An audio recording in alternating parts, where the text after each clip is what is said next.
Hello everyone, welcome back to the Trumpet Daily. On yesterday's program, we highlighted the glorious pageantry of the last two royal weddings in Britain. Billions of people have tuned in to watch those royal weddings. And if that's how many watched the royal weddings, think about the attention the next coronation will receive. As I told you yesterday, that coronation, whenever it happens, will revolve around an ancient slab of sandstone, Jacob's pillar stone, it used to be called, back when Britain knew its own glorious history. That ancient stone has always played a key role in the coronation of English monarchs. In fact, it's played a key role in the coronations of Scottish and Irish monarchs as well. Many people have either forgotten or simply ignored this far-reaching history that also factors into numerous Bible prophecies for our time today. On the program today, we will continue our fascinating study about Britain's Stone of Destiny.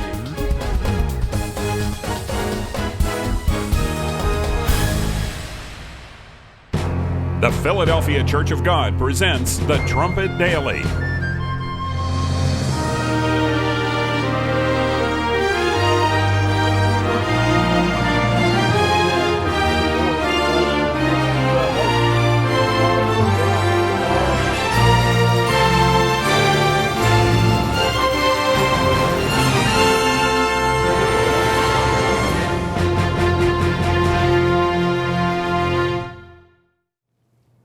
When Queen Elizabeth II was crowned back in 1953, she was seated on King Edward's chair, which contained the Stone of Destiny. Now, King Edward had captured that ancient block of sandstone from the Scots back in 1296, and when he did, he ordered a coronation chair to be built that would enclose the rock of all things. Just think about that for a second. I want to look over at Genesis 48. We'll continue with our study, really from where we left off yesterday. But think for a moment, why would King Edward commission such a project right after capturing that ancient stone? Well, as I mentioned yesterday, that stone was the very stone on which Jacob rested his head some 3,750 years ago. That's quite a rich legacy, a rich history. And you can see why King Edward went in there and secured that stone, and then soon after commissioned that chair to be constructed. Genesis 48, we pick up the story here with Jacob and Joseph, and then Joseph's sons, Ephraim and Manasseh. Verse 1, it says, "And it came to pass after these things that one told Joseph, Behold, your father is sick. And he took with him his two sons, Manasseh and Ephraim." Verse 2 says, "And one told Jacob and said, Behold, your son Joseph comes unto you. And Israel strengthened himself, and he sat up in his bed." So he gathered his strength, he sat up, he saw his grandsons approaching, and then he began to speak. Verse 3, "And Jacob said unto Joseph, God Almighty appeared unto me at Luz in the land of Canaan, and blessed me." So he starts talking about their history. He takes them back to the land of Luz, which, if you remember from yesterday's show, was where Jacob had that unusual experience, that profound experience with God, where he knew that he was in the presence of God. He felt God's presence. And of course, he experienced a stunning miracle where all of those stones that he gathered together to serve as his pillow turned into one single pillar stone. One single pillar. Jacob's pillow, one stone. Verse 4, it says, "And said unto me, Behold, I will make you fruitful and multiply you, and will make of you a multitude of people, and will give this land to your seed after you for an everlasting possession." Now, if you haven't read this book yet, The United States and Britain in Prophecy, we're going to advertise it again at the end of the show. But you've got to go back and study this. More than 200 pages in this book written by Mr. Armstrong, and he covers so much of this history. But the point I want to make here is that this history about these two great peoples to come from Ephraim and Manasseh, it really does in many ways revolve around this stone, certainly in Ephraim, where that stone has been situated for millennia. But it stands, as we'll see today, it stands as a witness, as a warning to the people of Manasseh as well. The people of America, in other words. Verse 16, down further, it says, "And the angel which redeemed me from all evil, bless the lads, and let my name," that's the name Israel. Jacob, of course, had his name changed to Israel at his conversion.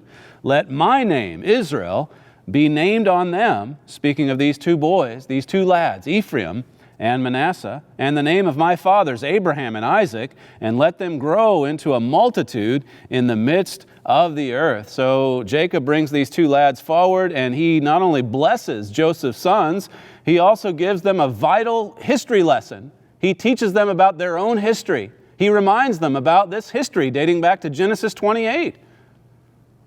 This stone, this pillar stone that he rested his head on there in the land of Uz. What a witness that stone was meant to be.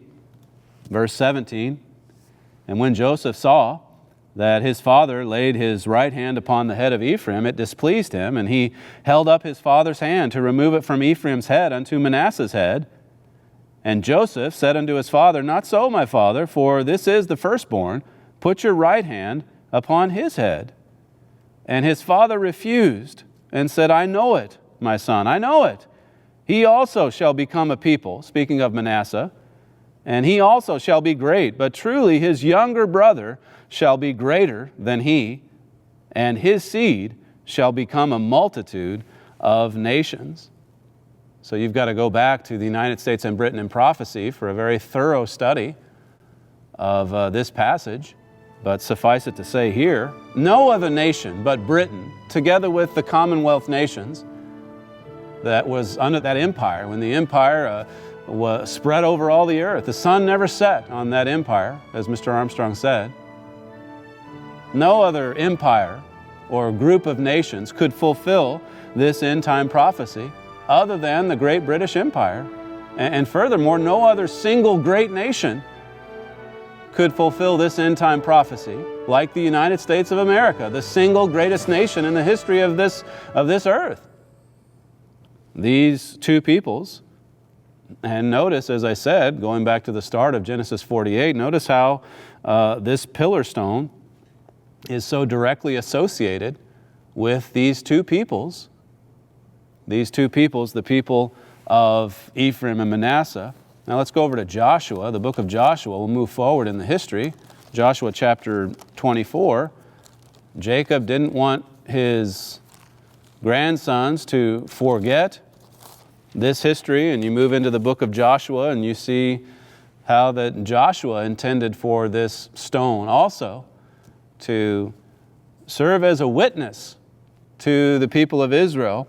This is Joshua 24 and verse 26. It says, "And Joshua wrote these words in the book of the law of God, and took a great stone and set it up there under an oak," it says, "that was by the sanctuary of the Lord." So Joshua wrote up these words of Moses, set them into book form, and it served as a powerful warning to the people of Israel, as did this stone, this great stone referred to there in verse 26. That's the same stone, that same pillar that you see referred to in Scriptures periodically throughout the Old Testament. It just keeps reappearing.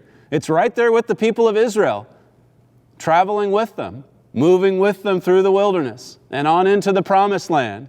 It reappears during coronations. We'll see that in a later program. And it still exists today, as we talked about yesterday. It still exists. That slab of rock, verse 27, "And Joshua said unto all the people, Behold, this stone shall be a witness unto us, for it has heard all the words of the Lord which he spoke unto us.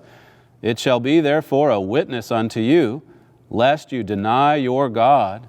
That great stone, here again, was the stone of destiny, Jacob's pillar stone, Jacob's pillow. What a witness. That stone, Joshua says, heard all the words that God proclaimed. Now, obviously, it was just a physical thing. It didn't actually hear it. But what it represented, and what these words of the law that Joshua recorded, all of that stood as a powerful witness to the people of Israel. It would witness against them. Notice the word in verse 27 also, where it says, "This stone shall be a witness unto us." Where are the people of Israel today? Where are the descendants of Ephraim and Manasseh today? Because that stone still serves as a witness. It still witnesses against us. This little 2-foot slab of grayish, brownish sandstone. It's a moving experience just to view that stone. It's in Scotland today. I saw it 20 years ago in Westminster Abbey before it was moved. But what a moving experience that is for those who know the history, who know about how deep those roots run. 3,750 years. Wow, that's quite a monument. Let's go back to Genesis, this time Genesis 49, and we'll start here in verse 1. Think about why King Edward, once he put down the Scots, why he would consider it to be so important to get that stone from Scone. Why was it so significant to secure that rock some 700 years ago? Well, it had to have been important. It had to mean something, because it is, after all, just a rock.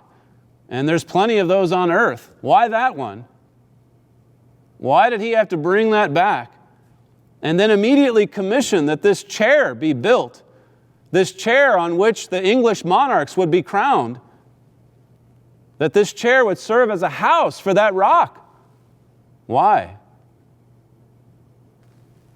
Genesis 49:1, "And Jacob called unto his sons and said, Gather yourselves together, that I may tell you that which shall befall you in the last days."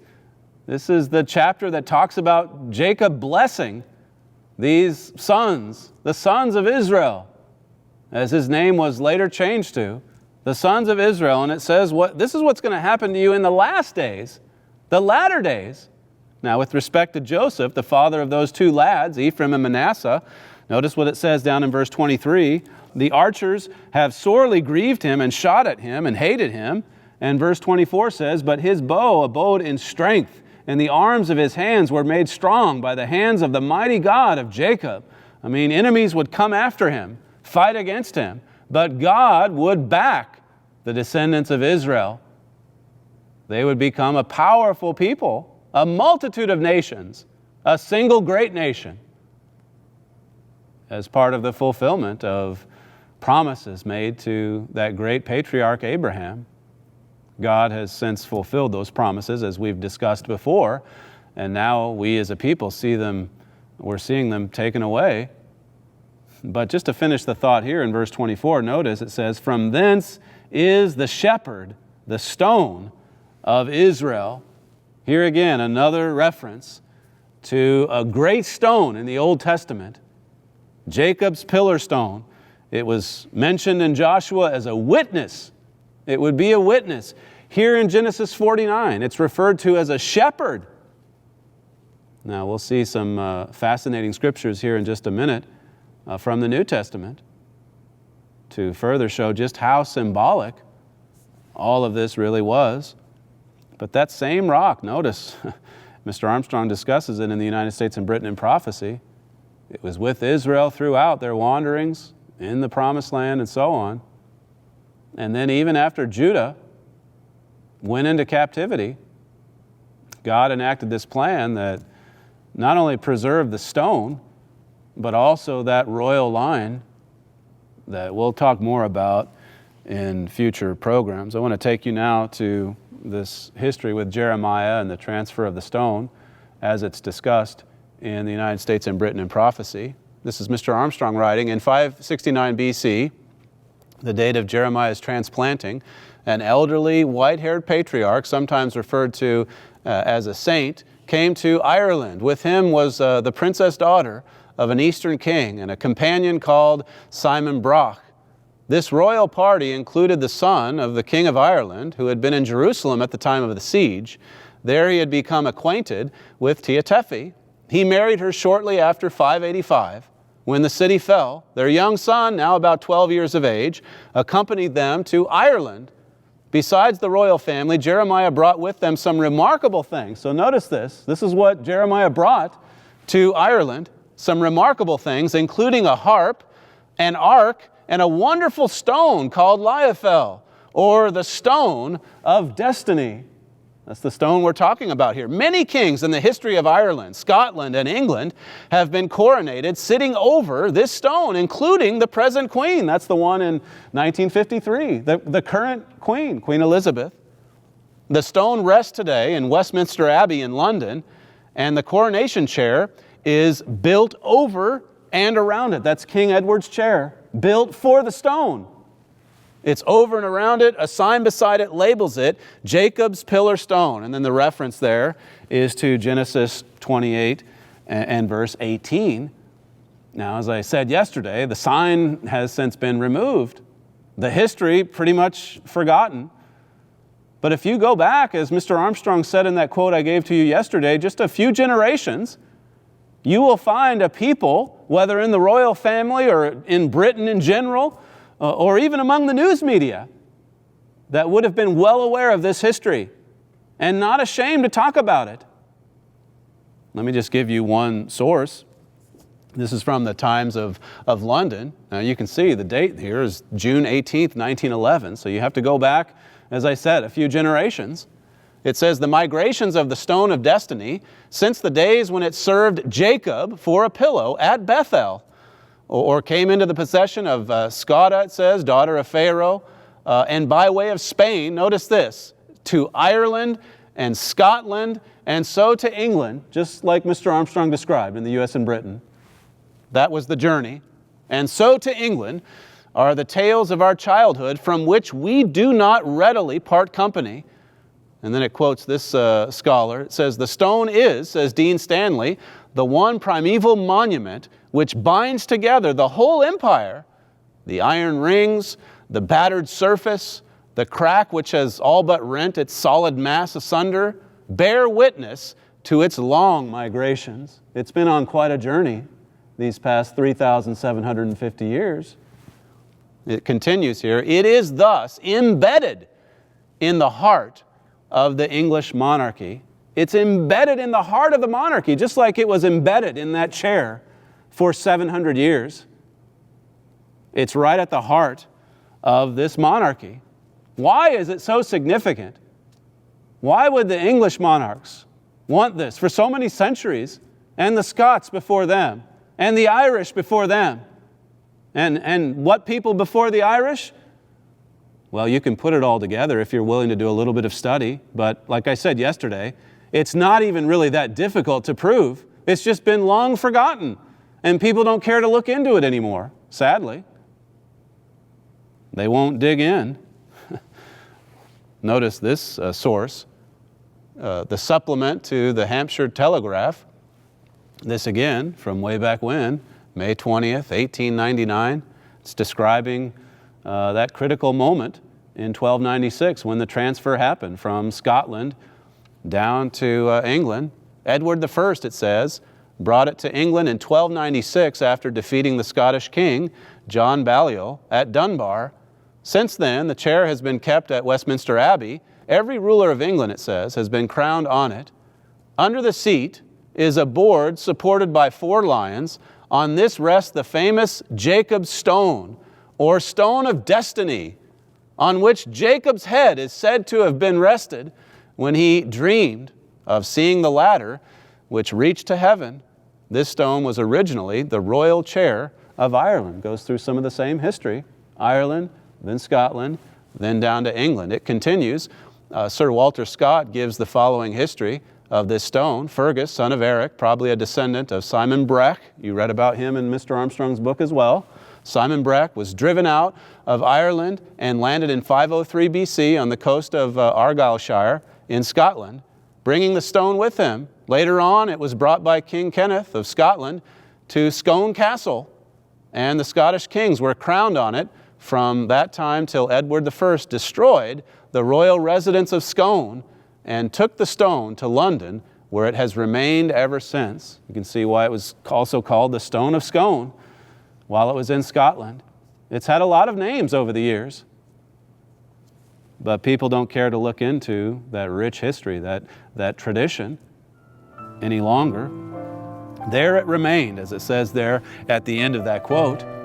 There it remained for 700 years, from 1296 until 1996, when the English decided to surrender the stone without a fight, handing it over to Scotland. I mean, even with it being on the condition that it come back for the coronation, still, what does it say about forgetting history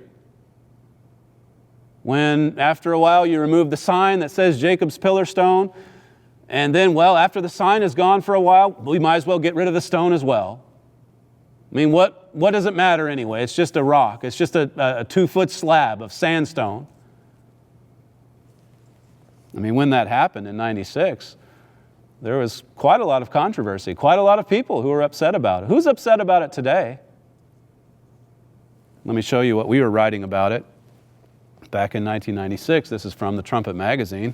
My father writes, John Major, the Prime Minister of Britain, decided to send the Stone of Destiny back to Scotland. Queen Elizabeth was required to and did give her approval. This has created quite a furor in Britain. The decision has captured media headlines around the world. The most amazing part of this story is the lack of understanding. Newspapers and magazines label it the Stone of Destiny. But I haven't read one story, he writes, where they explain what that means. They call it the Stone of Destiny. But why? What's the meaning? He says why it is called the Stone of Destiny is the most amazing story on this earth. People don't know about it, though. It's history that's been forgotten. Just one last quote from it. It says, this stone is a part of the very throne Jesus Christ is to sit on when he returns to this earth. That's from Luke 1. It says it represents salvation to the whole world. The world cannot even imagine the great destiny of this stone. What a past, he says. What a future. Finally, he writes, I believe this stone is the most precious physical thing on this earth. How about that? It's the most precious monument there is on this earth. And it's just a 2-foot slab of sandstone that Britain has since forgotten. Look at the state of confusion that exists in Britain today. Confusion over its historical roots, its ethnic origins, confusion about moral absolutes, what's right, what's wrong, confusion about immigration policy, who to let in, who not to let in, confusion on the EU, their identity. They're in the midst of an identity crisis. Should we be in the EU? Should we not? Look at Britain today. I mean, what a stunning demise. And how much of it gets back to this important history? Let's just conclude over in 1 Corinthians 10. This is that New Testament passage that I referred to earlier. 1 Corinthians 10, you think about Queen Elizabeth II, and while I'm sure she's a wonderful lady in many respects, the sad truth here is that she's basically presided over the demise of the great British Empire, this empire that was to be a multitude of nations, an empire on which the sun never did set because of the blessings God promised to Abraham and that were passed on down from Jacob to Ephraim. Over these past 60 years, she's presided over the demise of that empire and the withdrawal of those blessings. And Britain today stands in a state of confusion. It's just a mere shell of itself, of what it once was. verse 1 of 1 Corinthians 10. It says, "Moreover, brethren, I would not that you should be ignorant, how that all our fathers were under the cloud, and all passed through the sea." See, God doesn't want us to be ignorant. And Paul's writing to the brethren of the New Testament church, and he says, "Brethren, I don't want you to be ignorant about history, about your roots, about where you came from, about the fathers who passed through the sea. God intervened for them and parted the waters. Don't forget this." Don't become ignorant. Verse 2 it says, "And we're all baptized unto Moses in the cloud and in the sea, and all did eat the same spiritual meat." Verse 4 says, "And did all drink the same spiritual drink, for they drank of that spiritual rock that followed them, and that rock was Jesus Christ."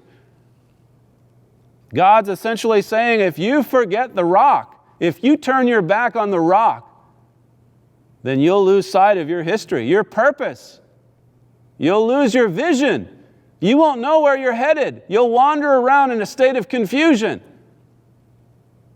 And so you see this happening on two levels, really, the physical and the spiritual. Look at what's happened to so many of God's people in this end time. As they've forgotten about this rock, well, look at what's happened to Britain. They've forgotten about the rock. They don't care much about it. And now look at what's happening to them as a nation. Very sad history indeed. This is essential reading. The United States and Britain in prophecy. You can see the number there on the screen. If you'd like to call right now, if you reside in North America, call the number on your screen and request the United States and Britain in prophecy. And your eyes will open to the truth about so many of these foundational promises and prophecies, beginning right in the book of Genesis and carrying right through the Pentateuch and on beyond. You'll read about Jeremiah's fascinating mission, a mysterious commission, as Mr. Armstrong calls it. You'll read about that covenant that God made with King David. We'll talk more about that next time. And you'll see what's ahead. You'll understand what's coming on the United States and the British people.